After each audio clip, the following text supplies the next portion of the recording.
Halo semuanya, selamat datang. Dalam ulasan kita kali ini, kita bakal membedah sebuah kisah nyata yang jujur saja sangat menarik tentang sebuah paradoks besar di dunia profesional. Kisah ini diambil dari sebuah cerita motivasi yang luar biasa, berjudul Attitude Adalah Segalanya.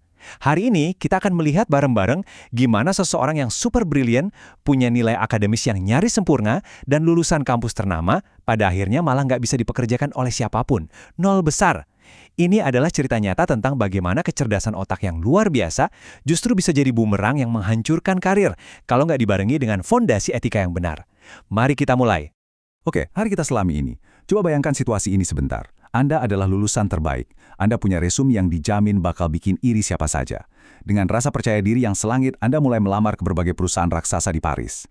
Awalnya semuanya terlihat mulus. Setiap perusahaan menyambut Anda dengan hangat karena mereka sangat terkesan dengan deretan prestasi akademis Anda. Tapi, beberapa hari kemudian kejutan besarnya datang.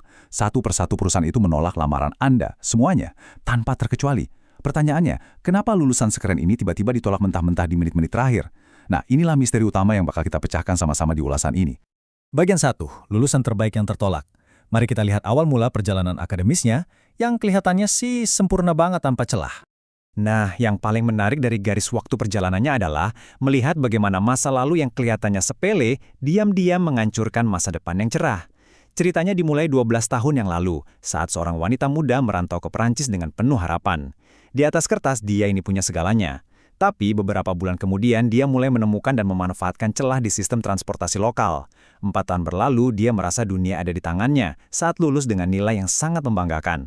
Dia sangat yakin perusahaan-perusahaan besar bakal berebut mempekerjakannya. Tapi nyatanya, hanya beberapa minggu setelah lulus, bukannya merayakan pekerjaan baru, dia malah menghadapi penolakan massal. Tindakan yang dianggap sebagai kepintaran di awal masa kuliahnya, ternyata diam-diam meracuni prospek karirnya 4 tahun kemudian. Bagian 2, celah sistem transportasi Paris. Untuk paham gimana dia bisa jatuh sejatuh-jatuhnya, kita harus mundur sedikit dan melihat lebih dekat. Sebenarnya kepintaran macam apa sih yang dia lakukan, yang tanpa disadari udah menghancurkan rekam jejaknya?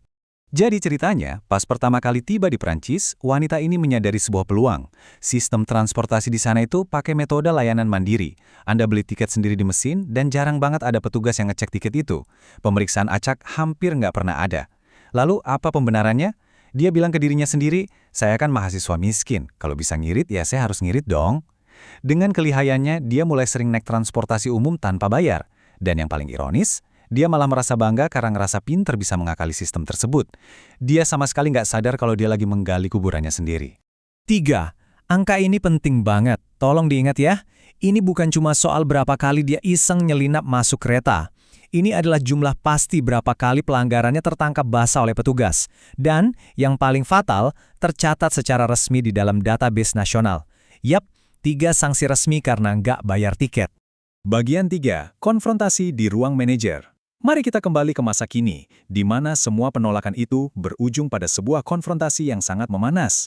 Karena merasa marah dan yakin kalau perusahaan-perusahaan itu rasis terhadap warga asing, wanita ini memaksa masuk ke Departemen Tenaga Kerja setempat buat labrak manajernya langsung. Di ruangan itulah kebenarannya meledak. Sang manajer menegaskan kalau mereka sama sekali nggak rasis. Malahan, mereka sebenarnya sangat menginginkan kemampuan wanita ini.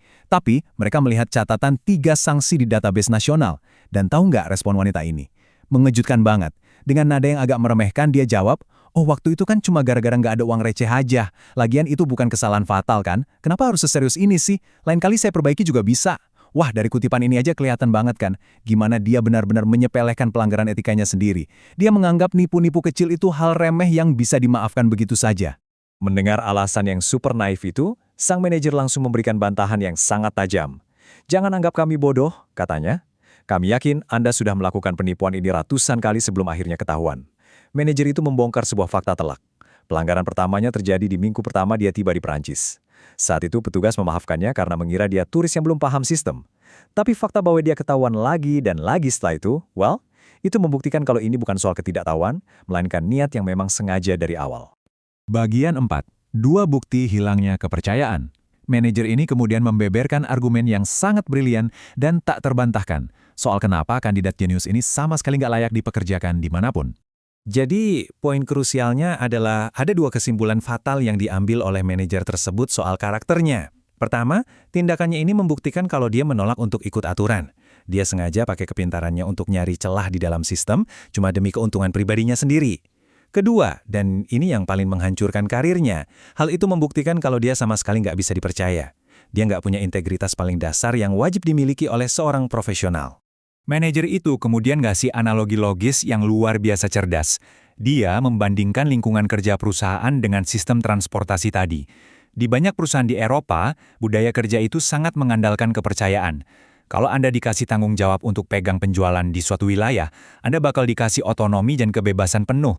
Demi efisiensi, perusahaan nggak akan nge-micromanage atau mengawasi Anda setiap detik. Nah, sistem ini kan sama persis dengan sistem kereta layanan mandiri yang justru dieksploitasi habis-habisan oleh wanita ini. Logikanya simpel banget. Kalau sebuah perusahaan ngasih Anda kebebasan tanpa pengawasan ketat, ya mereka nggak mungkin mau mempekerjakan seseorang yang punya rekam jejak hobi eksploitasi sistem yang nggak diawasi, risikonya terlalu besar. Mendengar penjelasan telak ini, sang wanita jenius itu akhirnya cuma bisa diam, sadar dari mimpinya dengan rasa penyesalan yang pastinya luar biasa besar. Bagian 5, attitude adalah segalanya. Dari kejatuhan karir yang menyakitkan ini, kita sampai pada pelajaran moral paling penting dari seluruh ulasan kita. Dan ini mengilustrasikan dengan sangat cemerlang prinsip utama dari sumber cerita kita, tentang hubungan antara etika dan kecerdasan. Dalam dunia kerja, atau dimanapun sebenarnya, moral dan etika yang tinggi itu sering banget bisa menutupi kekurangan kita di bidang kepintaran atau IQ. Anda mungkin bukan orang paling jenius di ruangan itu, tapi kalau Anda jujur dan bisa diandalkan, Anda bakal sangat berharga. Tapi sebaliknya, setinggi apapun IQ Anda, sehebat apapun gelar sarjana Anda, itu semua nggak akan pernah bisa menyelamatkan atau menutupi etika yang buruk. IPK sempurna milik wanita tadi langsung jadi selembar kertas nggak berguna, pas dihadapkan sama etika moralnya yang bermasalah. Artikel ini ngasih sebuah analogi yang ngena banget dan pasti gampang diingat. Attitude atau sikap itu ibarat mobil dengan ban yang kempes. Anda nggak akan bisa pergi kemana-mana sampai Anda mengganti ban tersebut. Coba bayangin deh naik mobil yang bannya kempes. Semua penumpang di dalamnya pasti kerasa nggak nyaman kan? Guncangannya keras. Sama aja kayak attitude yang buruk. Orang-orang di sekitar kita di tempat kerja akan langsung merasakan ketidaknyamanan itu. Persis kayak perusahaan-perusahaan tadi yang dengan cepat mendeteksi dan menolak si kandidat.